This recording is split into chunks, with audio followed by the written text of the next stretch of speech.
மக்களை வணக்கம். நான் உங்கள் கோடங்கி. புதிய ஒரு தொடக்கமாக ஒரு விஷயத்தை விஜயனுடைய ஆன்மீக பயணம் நமக்கு உணர்த்துது.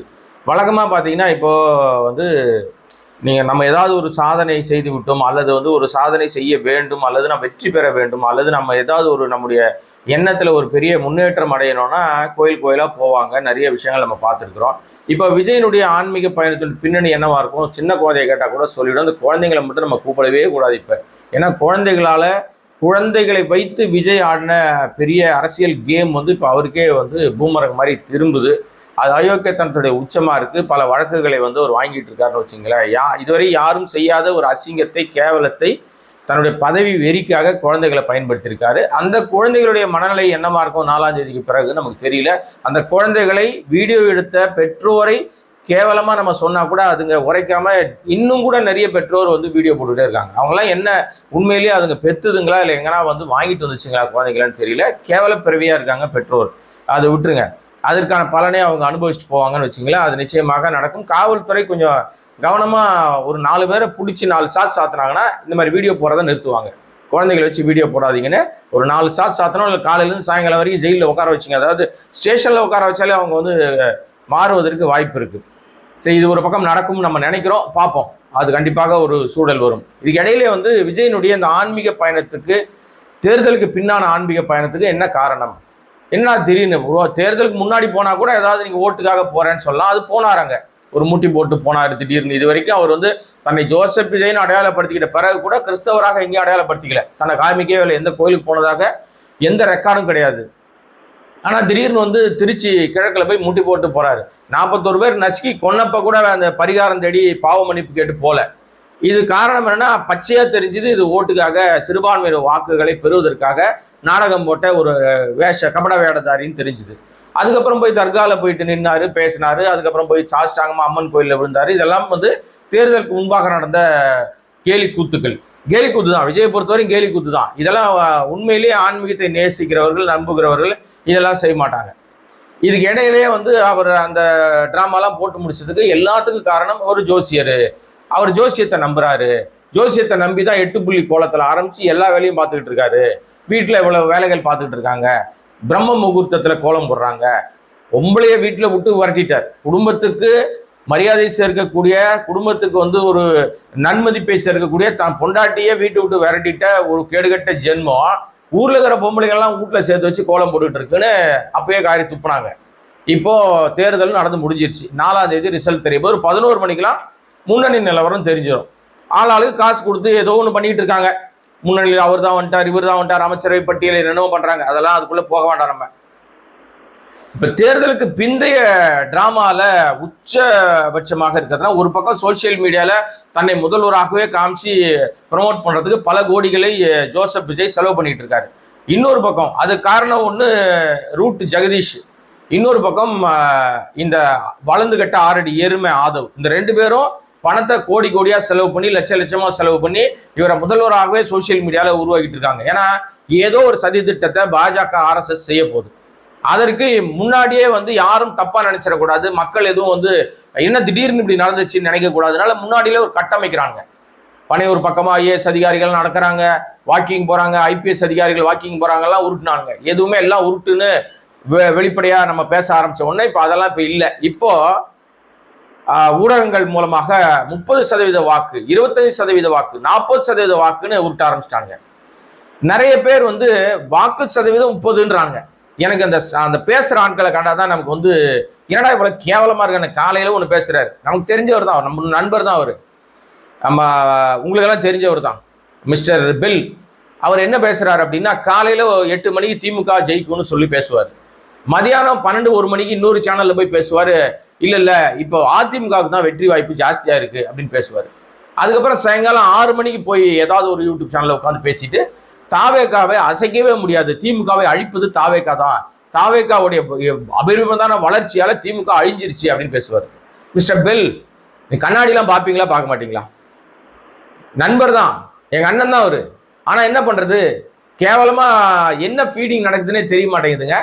ஒரு நிமிஷத்துக்கு நிமிஷம் ஆள் மாறிட்டே இருக்காருங்க. நீங்க அவருடைய பேட்டிகளை எடுத்து பார்த்தீங்கன்னா, அவர் பெரிய நிறுவனங்கள்லாம் வேலை பார்த்தவர்.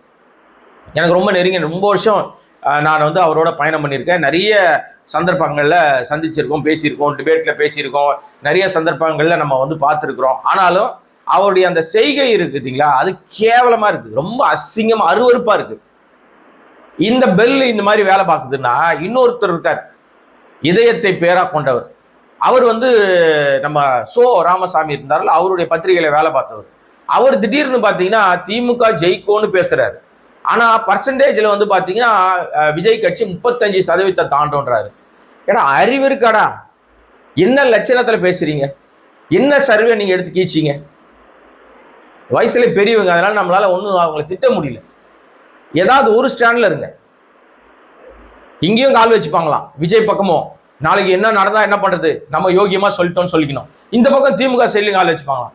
உருப்படியா யோசிக்கிறதுக்கு திறனே கிடையாதா? அடிப்படையில கோர் ஓட்டுன்னு 2 பேருக்குமே இருக்கு. யாருக்கு இருக்குன்னா ரெட்டலைக்கும் இருக்கு, உதயசூரனுக்கு இருக்கு. இந்த கோர் ஓட்டு எந்த காலத்திலும் உடையாது. 1000 பிரச்சனைகள் ஜெயலலிதா செத்து போன பிறகு கூட எடப்பாடிக்கு கோர் ஓட்டு 2021 மிக அபரிமாணமா கிடைச்சது. அந்த அடிப்படையில் தான் 66 இடங்களை ஜெயிக்க முடியுது எடப்பாடியால். எடப்பாடி பெரிய லீடர்லாம் கிடையாது, ஆனால் அவர் தலைமையிலே கிட்டத்தட்ட 66 இடங்களை ஜெயிக்க முடியுது. அதுக்கப்புறம் அவர் தொடர் தோல்விகள்னு வச்சுங்க, ஜெயிக்க முடியல அவரால். அதுக்காக ரெட்டலைக்கு ஓட்டு இல்லைன்னு சொல்ல முடியாது இல்ல. தாவேக்க யாருங்க? நேத்து பெய்த மழையில முளைச்ச காலாங்க. விஜய் என்கிற ஒரு நடிகை பிம்பத்தை வச்சுக்கிட்டு நீங்க 40% ஓட்டு கிடைக்கும்னா உங்களை விட கேடுகட்ட பிறவி யாரா இருக்க முடியும்? இப்படி பேசுகிறவர்களை சொல்றேன் நான். நீங்க விஜய் ஓட்டு வாங்க மாட்டார் நான் சொல்லவே இல்லை. என்னுடைய பேட்டிகள் எடுத்து பார்த்தீங்கன்னா தெரியும், நான் எந்த காலத்துல விஜய் ஓட்டு வாங்க மாட்டார்னு சொல்லவே இல்லை. கூட்டம் வரும், அது ஓட்டா மாறாது. வெற்றி பெறுவதற்கான வாய்ப்பு அங்கே கிடைக்காது. அவர்கள் வாங்குகிற வாக்குகள்லாம் ஸ்பாய்லர் வாக்குகள். இவர் வந்து தேர்தலை ஸ்பாய்லராக இருக்கிறார். கடந்த முறை கமலஹாசன் செய்த வேலையை இந்த முறை விஜய் செய்கிறார்னு சொல்லிட்டு இருக்கேன். சரி, அது ஒரு பக்கம் இருக்கட்டும். இப்ப விஷயத்துக்கு வருவோம். மெயின் விஷயம் என்னன்னா, அதற்கு பின்னாடி ஆன்மீக பயணம் இருக்குல்ல. இப்ப தேர்தலுக்கு பின்னாடி ஆன்மீக பயணத்துல திருச்செந்தூர் போனார். திருச்செந்தூர்ல அதிகாலையில வந்து அங்க போய் வந்து சாமி தரிசனம் பண்ணார். மானங்கட்ட விஜய், அறிவு கட்ட விஜய், மூளை இல்லாத விஜய். இந்த நீங்க விடிய காலையில திருச்செந்தூருக்கு போக தெரிஞ்ச விஜய்க்கு கரூர்ல செத்து போன குடும்பத்தை இதே மாதிரி விடிய காலையில் யாருக்கும் சொல்லாம போய் பார்த்துருக்கலாம் இல்லையா? அப்பெல்லாம் உங்களுக்கு தோணலையா? அப்ப எந்த ஜோசியக்காரன்னு சொல்லலையா? கூடகிற ஜோசியக்கார திருட்டு பசங்களுக்கு தெரியலையா? மொள்ள மாதிரி பசங்களுக்கு தெரியலையா? அயோக்கிய பசங்களுக்கு தெரியலையா? நம்ம சொல்றத நல்லபடியா சொல்லி புத்தி சொல்லுவோம் விஜய்க்குன்னு. இப்ப கோயில் அதாவது என்னன்னா, விஸ்வரூப தரிசனத்தை பாக்குறதுனா மட்டும் விடிய காலில் ராத்திரில டிராவல் பண்ணி போவாராம். அந்த ராத்திரிலே இவங்க ஸ்டேட்டஸ் போட்டுருவாங்களாம், இவர் விஜய் வராருன்னு கூட்டத்தை சேர்த்துருவாங்களாம். நீ சாமி கும்பிட போறியா, கூட்டத்தை சேர்த்து கலாட்டா பண்ண போறியா? இதை கூட பரவாயில்லைங்க. திருச்செந்தூர் திடீர் பாசம் முருகன் மேல. நான் கேட்கிறேன், திருச்செந்தூர் முருகன் மேல வருகிற பாசம் ஏன் திருப்பரங்குன்றம் முருகன் மேல வரல? திருப்பரங்குன்றம் பிரச்சனை நடக்கும்போது ஏன் மௌனமா இருந்த? ஏன் வாய் மூடி இருந்த? வாயில என்ன வச்சிருந்த? அசிங்கமா வருதா நமக்கு வாயில? விஜய் என்கிற ஆபத்தான கேவல பிறவி அடையாளப்படுத்துகிற நாள் மே 4. அதை மட்டும் மறந்துடாதீங்க. என்ன வேணா நடக்கட்டுங்க, அதை பத்தி பிரச்சனை. நம்ம ஸ்டாண்ட்ல இருந்து என்னைக்குமே நம்ம மாற போறது கிடையாது. ஒரே ஸ்டாண்டு தான்.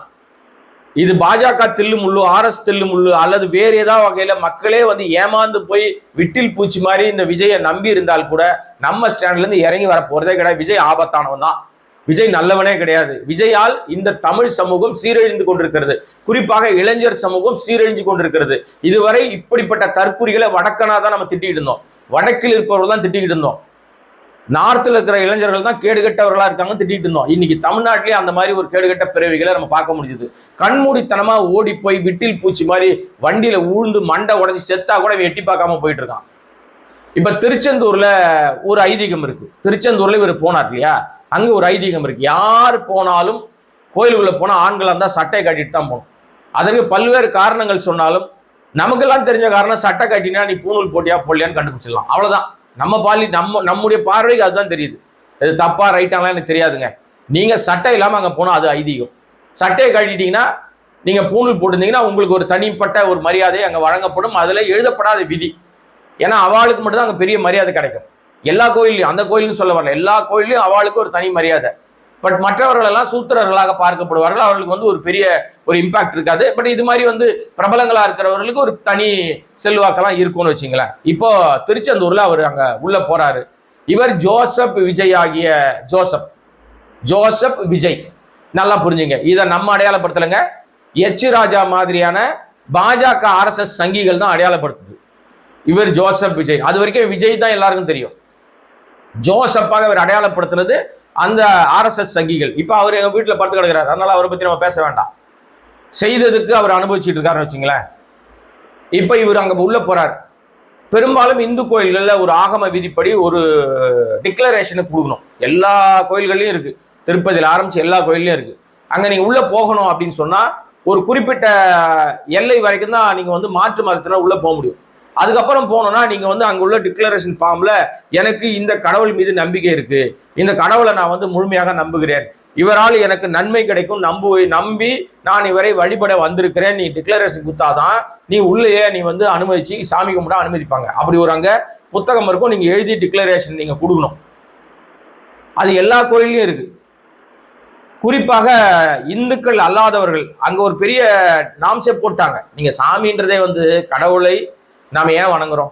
மதத்துக்கு அப்பாற்பட்டு, சாதிக்கு அப்பாற்பட்டு, இனத்துக்கு அப்பாற்பட்டு, மொழிக்கு அப்பாற்பட்டு இருக்கிறதான் கடவுள்னு சொல்றோம். ஆனா அதெல்லாம் கிடையாது. கடவுள்ல பிரிவினை உண்டு. பணக்காரனா இருந்தா நீ வந்து ஒரு தரிசனம், இலவச தரிசனம்னா தூரமா நிக்கணும், காசு நிறைய கொடுத்தா கருவறை பக்கத்தில் நிப்பாட்டுவானுங்க, கருவறைக்குள்ள சேர்க்க மாட்டானுங்க, பக்கத்தில் நிப்பாட்டலாம். அப்ப பணக்காரனுக்கு ஒரு கடவுள் தூரமா நின்று அதே சந்தர்ப்பம் அதே இடத்துல அதே தீபாராதனை காட்டுகிற இடத்துல முன்னாடி பணம் கொடுத்து நிப்பானா. காசு இல்லாத அன்றாடம் காட்சியா இருக்கிறவன் சாமியை தரிசனம் பண்றவன் தூரத்துல இருந்து வணங்குவானா. இது என்னடா வந்து பிரிவினை விஷயம்?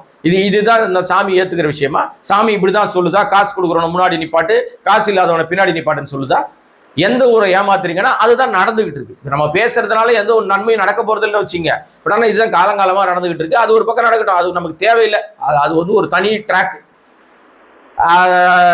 அதை நம்ம பேசுறதுனால எந்த பலனும் இல்லை. இப்போ திருச்செந்தூர்ல விஜய் போகும்போது விஜய் சட்டை இல்லாம தான் போனார். மேல ஒரு துண்டு ஒன்று போட்டுட்டு போயிட்டார், சட்டை இல்லாம போனார். அவரோடு சேர்ந்து ஜோசப் விஜய் ஆகிய விஜய் சட்டை இல்லாம உள்ள போறாரு. அவரோடு சேர்ந்து அவருடைய பாதுகாவலர், மெய்க்காவலர், துபாயில இருந்து வந்திருக்காருல்ல, பல லட்சங்கள் சம்பளம் வாங்குற அந்த பாதுகாவலரும் சட்டை இல்லாம, அவரும் இஸ்லாமியர், அவரும் அந்த கோயிலுக்குள்ள போறார். இதை ஞாபகம் வச்சுங்க. இப்போ நாம மத ரீதியா பேசணும்னு நினைக்க வேண்டாங்க. நான் ஒரு எக்ஸாம்பிள், ஒரு சின்ன சந்தேகத்தை மட்டும் இப்ப நான் கிளப்புறேன். இதே நேரங்களில் ஜோசப் விஜய் ஆகிய இந்த விஜய் வந்து பாஜக செல்லப்பிள்ளையாக இல்லாமல் இருந்திருந்தால், அவர் பாஜக அடிவரடி, பாஜகவுடைய குழந்தை, பாஜக வளர்த்தெடுத்த நச்சு பாம்புன்னு நம்ம சொல்றோம். ஆனா அவர் பாஜகவுடைய அனுசரணை இல்லாமல் இருந்திருந்தால், அவர் திராவிட இயக்கத்தோடு நீங்க களத்தில் இருந்திருந்தால், அல்லது திராவிட இயக்கத்தை மட்டுமே அவர் பேசி இருந்தால், காங்கிரஸோட இல்ல திமுகவோட கைகோர்த்து இருந்தால், அல்லது அவர் தனியாகவே பாஜகவை கடுமையாக உண்மையாக எதிர்த்திருந்தால், இங்கதான் நீங்க புரிஞ்சுக்கணும். அப்படி பாஜகவை உண்மையாக எதிர்த்திருந்தால் அவர் கோயிலுக்குள்ள சட்டை இல்லாம அவ்வளவு தூரம் போய் அவருக்கு தனி மரியாதை, அவருக்கு பெரிய பரிவட்டம் கட்டியது, பல்வேறு விஷயங்கள் செய்ததெல்லாம் நடந்திருக்குமா? அப்படியே நடந்திருந்தாலும் பாஜக அதை அனுமதித்திருக்குமா? பாஜக தலைவர் இந்நேரம் கொந்தளிச்சிருக்க மாட்டாங்களா? பயங்கரமா வெறி கொண்டு கத்தி இருக்க மாட்டாங்களா? ஏன்னா நீங்க நம்ம ஸ்ரீரங்கம் அந்த இதுக்குள்ள போய் பாட்டு பாட போனாரு, சிதம்பரம் நடராஜர் கோயில்ல பாட்டு பாட போனாரும் போதே பல பேரை விரட்டி விட்டவர்கள்லாம் உண்டு. அந்த மண்டபத்துல ஏறி பாட கூட அனுமதிக்காத அவாள்கள்லாம் உண்டு, ஸ்ட்ரீட் ஆயிடும் சொன்னவங்கலாம் உண்டு. அப்ப இவர் ஜோசப் விஜய் ஒரு கிறிஸ்தவர், அவருக்கு போய் அங்க எல்லா விஷயங்கள் பண்ணும்போது பாஜக வாய் மூடி மௌனியாக இருக்கிறது, ஆர்எஸ்எஸ் வாய் மூடி மௌனியாக இருக்கிறது. இதை விட அவரோடு சேர்ந்து இஸ்லாமியரும் அவர் கூடவே போயிருக்காரு. கொடிமரத்தை தாண்டி போகக்கூடாதுன்னு ஆகம விதி இருக்கா இல்லையா? நீங்க பாக்குற உங்களுக்கே நல்லா தெரியும். நிறைய பேர், ஏன்னா நான் மதத்தை தாண்டி பேசுறேங்க, மதத்துக்குள்ள நான் எதையுமே நான் யாரையும் புண்படுத்துகிற நோக்கம் எனக்கு இல்லை. நீங்க வைத்திருக்கிற ஆகம விதி, பாஜக சொல்லுகிற, ஆர்எஸ்எஸ் சொல்லுகிற, சங் பரிவார் சொல்லுகிற ஆகம விதி கொடிமரத்தை தாண்டி மாற்று மதத்தினர் அந்த இந்து கோயிலுக்குள்ள போகக்கூடாதுன்னு ஆகம விதி இருக்கா இல்லையா? அப்ப ஜோசப் விஜய் எப்படி உள்ள போனார்? அவரோட சேர்ந்து அந்த பாடிகார்டு எப்படி வந்து இஸ்லாமியரும் சட்டை இல்லாம எப்படி உள்ள போனார்? அப்ப அது போனது தப்பு இல்லை. இது வந்து நான் வரவேற்கிறேன். இப்ப தமிழ்நாட்டில் உட்கார்ந்துக்கிட்டு பாத்தீங்களா, எங்க தமிழ்நாட்டை இந்து கோயில்ல ஒரு கிறிஸ்தவர் வணங்க போவார், அவருக்கு பாதுகாவலரா ஒரு இஸ்லாமியர் கூட போவாருங்க. இதுதான் தமிழ்நாடுன்னு நான் வந்து பாராட்டுறேன், சந்தோஷப்படுறேன், மகிழ்ச்சி அடைகிறேன். ஆனால் நீ பாஜக கள்ள மௌனமா இருக்கியே, அப்ப எனக்கு உன் மேல சந்தேகமா இருக்கு. நீ ஏதோ திருட்டுத்தனம் பண்ணிருக்க. இப்ப விஜய கண்டிக்காம இருக்க, நான் என்ன அர்த்தம்? விஜய் செய்கிற எல்லா தவறுகளுக்கும் நீதான் காரணம். விஜயை தூண்டி விட்டு நீதான் குளிர்காய பாக்குற. விஜய் மூலமா கிடைக்கிற அரசியல் ஆதாயத்தை அறுவடை செய்ய பாஜக காத்துக்கிட்டு இருக்கு. எங்கடா ரத்தம் வழியும் அதை நக்கி குடிக்கிற ஓனாயா காத்துக்கிட்டு இருக்கிறது பாஜக என்கிறது என் போன்றவருடைய பத்திரிகையாளருடைய பார்வையா இருக்கு. மற்றவர்கள் பார்வை எப்படி இருக்குன்றதை விட என் பார்வை அப்படிதான் இருக்கு. இதுல முழுக்க முழுக்க பாஜக இரட்டை வேடம் போடுகிறது. சாதாரண ஒரு நபர் அங்க போயிட்டாருன்னா வானத்துக்கு பூமிக்கு குதிக்கிறது, தீட்டாய் போச்சுன்னு கத்துறது. ஆனா இவர் ஒரு கிறிஸ்தவர், ஒரு இஸ்லாமியரோடு போய் நீங்க வந்து பரிவட்டம் கட்டிக்கிட்டு எல்லா வேலையும் பார்த்தீங்கன்னா வாய் மூடி மௌனியா இருக்கிறது. எந்த ஊர்ல அடுக்கும்? அப்ப பாஜகவோட இரட்டை வேடம் தெரிஞ்சிருச்சா? விஜயோட இரட்டை வேடம் என்னன்னா, திருச்செந்தூருக்கு போய் முருகப்பெருமானை தரிசிப்பாரு, வேலை வாங்கிப்பாரு, அங்க போய் வந்து விஸ்வரூப தரிசனம் பார்ப்பாரு. அதே முருகன் அறுபடை வீடுகள்ல திருப்பரங்குன்றம் ஒண்ணுதானே. அப்ப திருப்பரங்குன்றம் முருகன் கோயிலுக்கு பக்கத்துல இருக்க தர்காவுக்கு ஒரு பிரச்சனைனா, அங்க வந்து இஸ்லாமியருக்கு ஒரு பிரச்சனைனா வாய் திறக்க மாட்டாரு. காலங்காலமாக 100 ஆண்டுகளுக்கு மேலாக நடைமுறையில இருக்கிற தீபம் ஏற்றுகிற விஷயத்த அதை மாத்தி நான் வந்து நீ எல்லைக்கல்ல தான் நான் பண்ணுவேன், அங்க சர்வே கல்ல தான் நான் தீபம் ஏற்றுவேன்னு அடம் பிடிக்கிற எச்ராஜா மாதிரியான ஆட்கள் RSS கும்பலுக்கு வாய் திறக்காம விஜய் மௌனியா இருக்காருன்னா, எப்பேற்பட்ட தில்லாலங்கடி வேலையை, திருட்டுத்தன வேலையை, அயோக்கியத்தன வேலையை விஜய் செய்கிறார், இரட்டை வேடம் போடுகிறாருன்னு இப்ப தெரியுதா உங்களுக்கு? இதனால்தான் விஜய் ஆபத்தானவன் நம்ம சொல்றோம். நமக்கு என்னங்க இருக்கு வாய்க்கா தகராறு? விஜய்க்கு நமக்கு என்ன பஞ்சாயத்து இருக்கு? விஜய் ஒரு ஆபத்தான ஆள், அந்த ஆளை நம்ப கூடாதுன்னு சொல்றதுக்கு இதெல்லாம் காரணங்கள். நீங்க நேர்மையா மக்கள்கிட்ட வந்து, உண்மையான மக்கள்கிட்ட வந்து, நான் இப்படிதான், நான் என்ன சொல்ல வரேன், இந்த நாடகமே வேண்டாம், நான் RSS ஆள் தான்ப்பா, நான் பாஜக இறக்கி விட்ட ஆள் தான், எனக்கு இதுதான் என்னுடைய நோக்கம், நான் இதை வைத்துதான் இந்த ஆட்சியை புடிக்க போறேன், நேர்மையா சொன்னா கூட உன்னை நம்பிடலாம். இப்ப பாஜக நேர்மையா சொல்லுது, பின்னாடி பின்வாசல் வழியா புறவாசல் வழியா வேலை செஞ்சா கூட அவங்க இந்த மாதிரி வேலையை தொடர்ந்து செஞ்சுக்கிட்டே இருக்காங்க. RSS இந்த வேலையை தொடர்ந்து செஞ்சுக்கிட்டே இருக்கு. அதனால அவர்களை கூட நம்ம ஒரு விதத்துல அவங்க பேசுறது அப்படிதான் சொல்லலாம். ஆனா நீ ரெண்டு பக்கம் டான்ஸ் ஆட பாக்குற பத்தியா, சிறுபான்மையினர் ஓட்டும் வேணும், அவர்களுக்கும் நான் பாதுகாவலன் மாதிரி நாடகம் ஆடுறது, இன்னொரு பக்கம் இந்துக்களின் காவலன்னு நாடகம் ஆடுறது, சூரசம்காரம் விஷயத்திலையும் தலையிடுறது. ரெண்டாவது வந்து இன்னொரு விஷயம் என்னன்னா, திருச்செந்தூர்ல போய் வேல் வாங்கிக்கிறது. வா சாமி, எப்பேற்பட்ட ஆசாமிடா நீ! பிராடுத்தனத்துல பார்த்திருக்கோம், இது முரட்டு பிராடுத்தனமா இருக்கு. ஏமாத்து வேலையில பார்த்திருக்கோம், முரட்டு ஏமாற்று வேலையா இருக்குது. இது விஜயனுடைய தில்லாலங்கடி. இது ஜோசியர் சொன்னபடி நடந்துக்கிறான்றாங்க. ஜோசியர் சொன்னதெல்லாம் வந்து செயல்பாட்டில் எடுக்க முடியாதுமா, நடக்கவே நடக்காது. நீங்க என்னைக்கு வந்து ஜோசியரை நம்புறீங்களோ அன்னைக்கு நாசமா போறீங்கன்னு அர்த்தம். ஜோசியரை நம்பி கட்டம் சரியில்லைன்னு சொன்னால்தான் வந்து முதலமைச்சரா உட்கார முடிஞ்சது. ஸ்டாலின் அவர்கள் கட்டம் சரியில்லைன்னு சொன்னா, எல்லா ஜோசியரும் சொன்னாங்க, அவர் முதல்வர் யோகமே கிடையாதுன்னு சொன்னாங்க, ராசி இல்லைன்னு சொன்னாங்க. சொன்னவெல்லாம் இன்னைக்கு வந்து ஆஸ்பத்திரியில் படுத்துக்கிறான், வீட்டுல படுத்து கிடக்குறானுங்க. ஆனா அவரு முத்துவேல் கருணாநிதி ஆகிய ஸ்டாலின் அப்படின்னு, முத்துவேல் கருணாநிதி ஆகிய ஸ்டாலின்னு சொல்லி அவர் வந்து பதவி ஏற்றுக்கிட்டு அந்த 5 வருஷத்தை முடிச்சு அடுத்த இன்னிங்ஸ் ஆடுவதற்கு தயாராயிட்டார். இந்த ஏப்ரல் 4ஆம் தேதி தெரிஞ்சிடும். ஜோசியத்தை நம்பலாமா? கூடவே கூட்டிட்டு சுத்தி திரியிற, கார்ல ஜோசியர் அந்த மஞ்சள் துண்டோட போய் சுத்தி திரியிறாரு. நீ எல்லாம் ஜோசப் விஜய் ஏன் சொல்ற? உனக்கு என்ன? உங்க அப்பா ஒரு ஏமாத்து வேலையா இருக்காரு, அவரும் பெரிய நாடகம், அவர் வந்து நான் சினிமா இயக்குனர் நல்ல மனிதர் நினைச்சேன், ஆனா அவரும் பெரிய டுபாகுரா இருக்காரு. புள்ளைய வந்து 1000 தப்பு பண்ணாலும் புள்ளைய காப்பாத்த பாக்குறாரு. மொள்ள மாதிரித்தனம், முடிச்ச வைத்தனம், பொண்டாட்டி விரட்டி விட்டா கூட யோகியை என் புள்ளைன்னு சொல்றாரு. தத்து கொடுத்துட்டாராம் தமிழ்நாட்டுக்கு, நாசமா போற புள்ளைய தத்து கொடுத்துட்டாராம் தமிழ்நாட்டுக்கு. இவர் தத்து கொடுத்து என்ன, தத்து கொடுக்கலன்னா அதை பூரா ஏமாத்து வேலை பண்ணு, பிராடத்தனம் பண்ணுது.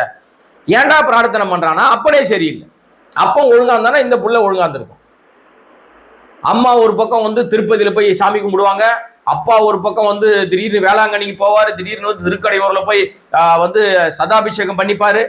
உங்களுக்கு எல்லாம் ஒரு சுயமா ஒரு அறிவே இல்லையா? புத்தியே கிடையாதா? நாடகம் ஆடிக்கிட்டே இருப்பீங்களா? குடும்பமே நாடக குடும்பமா? என்ன கன்றாவியோ. இதுல அடுத்தது இன்னொரு ட்விஸ்ட் இருக்குங்க. இது திருச்செந்தூர் போய் டான்ஸ் ஆடிட்டு வந்துட்டாரா? இதுக்கு காரணம் பவன் கல்யாண். பவன் கல்யாண் ஒரு கோயிலுக்கு போயிட்டு வந்தார். அதே மாதிரி இவரும் திருச்செந்தூர்ல அதே டெய்லர், அதே வாடகை, அதே துணி, அதே மாதிரி போஸ், கார் மேல ஏறின்னு டான்ஸ் ஆடுறது. Sir right. இப்ப அடுத்தது 3ஆம் தேதி ஷீரடி போறாராம்.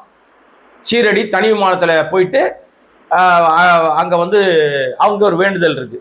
ஏன்னா ஜோசியர் சொல்லியிருக்காரு, ஷீரடி போயிட்டு வந்தீங்கன்னா, இப்ப திருப்பதி போயிட்டு வந்தா திருப்பம் வரும்னு சொல்ற மாதிரி ஷீரடி போயிட்டு வாங்க, நீங்க நேரா நாற்காலியில உட்காந்துடலாம், சிஎம் நாற்காலியிலன்னு சொல்லியிருக்காரு போல இருக்கு அந்த கூடவே இருக்கிற ஜோசியர். அதனால 3ஆம் தேதி விஜய் வந்து ஷீரடி போகிறாருன்றாங்க. அதுவும் இந்த நாடகத்தினுடைய உச்சபட்ச காட்சி நடக்க போது பார்ப்போம் அது என்ன நடக்குது அப்படின்றத. ஆஸ்திரேலியா 4ஆம் தேதி டிக்கெட் போட்டார், கேன்சல் பண்ணிட்டான்றாங்க. இதுங்க பூரா தகவலா சொல்லணும், அதுல உண்மை இருக்க வாய்ப்பு இல்லை. உண்மை இருந்தாலும் தோத்துட்டா ஓடி போயிடுவார், அது நடக்கும். இதுக்கு இடையில ஒரு நடிகை ஒரு இன்ஸ்டால ஒரு பதிவு போட்டிருக்காங்க.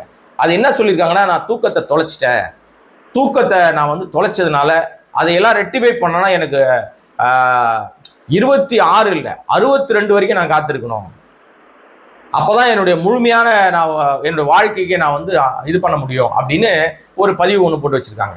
அந்த நடிகை வேற யாரும் இல்லை, திரிஷா தான் வந்து அவருடைய இன்ஸ்டா பதிவில் தூக்கத்தை தொலைத்து விட்டேன் அப்படின்னு போட்டிருக்காங்க. யாரால தொலைச்சாங்க, எதனால தொலைச்சாங்க, அவங்களுக்கு என்ன பிரச்சனை, அவங்க தான் தூக்கத்தை தொலைச்சாங்களா, இல்லை அவங்களால எவ்வளவு பேர் தூக்கத்தை தொலைச்சிருக்காங்க, இதெல்லாம் நமக்கு தெரியல.